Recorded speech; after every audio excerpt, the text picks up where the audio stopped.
Hey guys, today I wanted to show you guys my level 96 Barbarian. This is a double swing build and it's kind of off meta. I just wanted to show you my take on this build, what I've come up with. It's pretty fun and I highly recommend you to play this build if you're looking for something different, something new, something that's not Hammer of the Ancients or Whirlwind.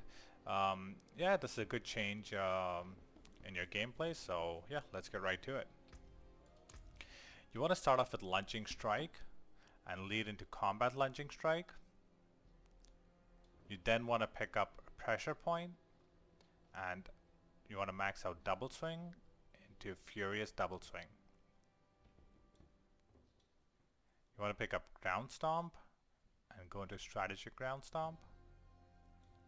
You want to put 1 point in rallying cry and go into tactical rallying cry. You want to go 1 point in Warcry and lead into Mighty Warcry. You want to put 3 points in Booming Voice, 3 points in Swiftness, 1 point in Aggressive Resistance, 3 points in Prolific Fury. You then want to go out here, put 3 points in Pit Fighter, put 3 points in No Mercy, put 1 point in Hamstring.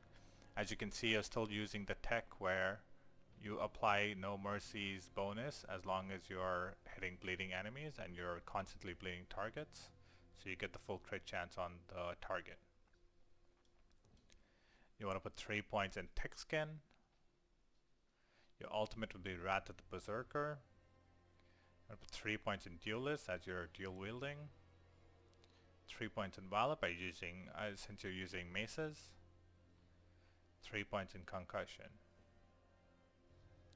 For your key passive, you want to take Unbridled Rage. So now let me show you guys the Paragon board.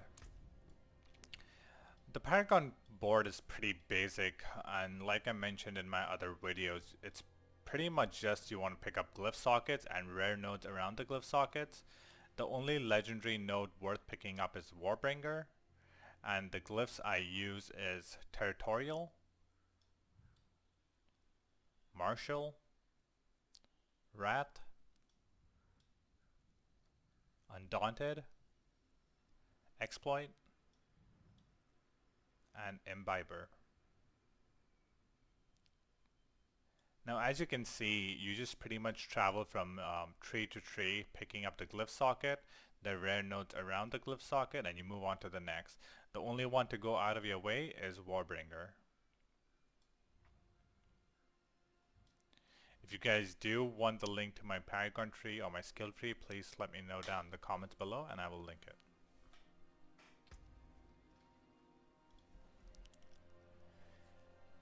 So now let's move on to the gear. To start off, I want to show you guys that I have 75% extra duration on berserking. And because you're berserking a lot with combat lunging strike, furious double swing, with enhanced warcry, and Wrath of the Berserker, stacking a bit of berserking duration on your gear is a good choice to give you near 100% uptime of berserking in combat.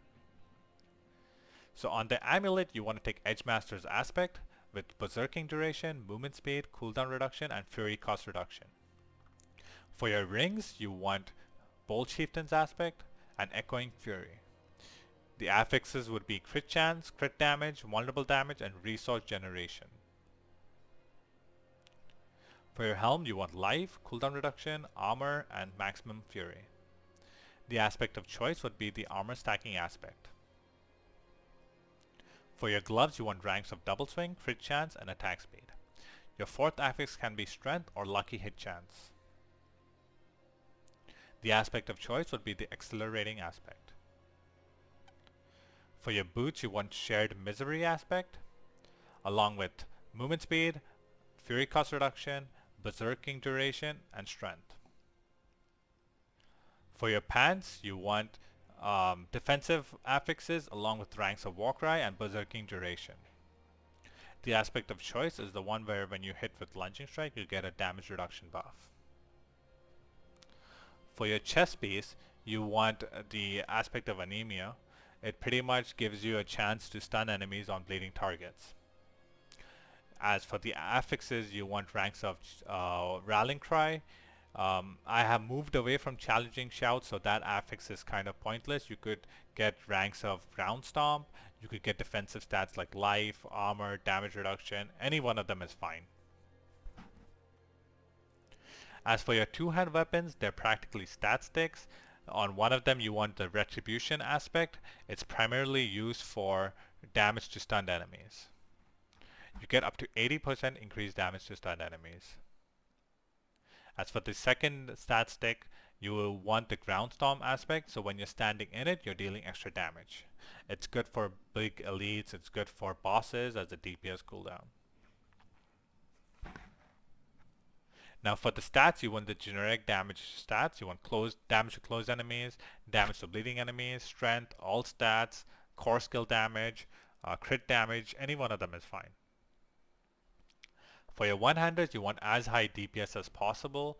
You want, again, the same generic DPS affixes, and the aspect of choice will be Limitless Rage and Berserk Ripping. Now, as you can see, because I have a near 100% uptime on Berserking, I am constantly bleeding enemies with Berserk Ripping. And due to that, I am benefiting with Hamstring, as I'm always slowing them, and No Mercy. Also, because I have a high Berserking uptime, I am also gaining extra Fury generation with Prolific Fury. And because I am stunning a lot with these aspects and with Ground Stomp, I am benefiting from Enhanced Double Swing to generate extra Fury, and I'm also benefiting from Wallop. So as you can see, when you put all these things and you put them together, this build comes around and it holds its own. It's pretty A tier, I would say. It's not S tier, but that's fine. Sometimes you just want to change in the gameplay for the Barbarian class, and I would highly recommend this build. It still does all content. The end of the clip dungeon is 10 levels higher than me, so please do watch it. It's going to give you a better idea on how this build performs in tough content. And yeah, as you can see, it definitely holds its own. And yeah, if you guys have any questions, any comments, please put them down below. Remember, please like and subscribe. It helps me out. I am trying to make more content for Diablo 4 and maybe other games as well in the future. So yeah, stay tuned, and thanks for watching, guys. I'll see you guys next time.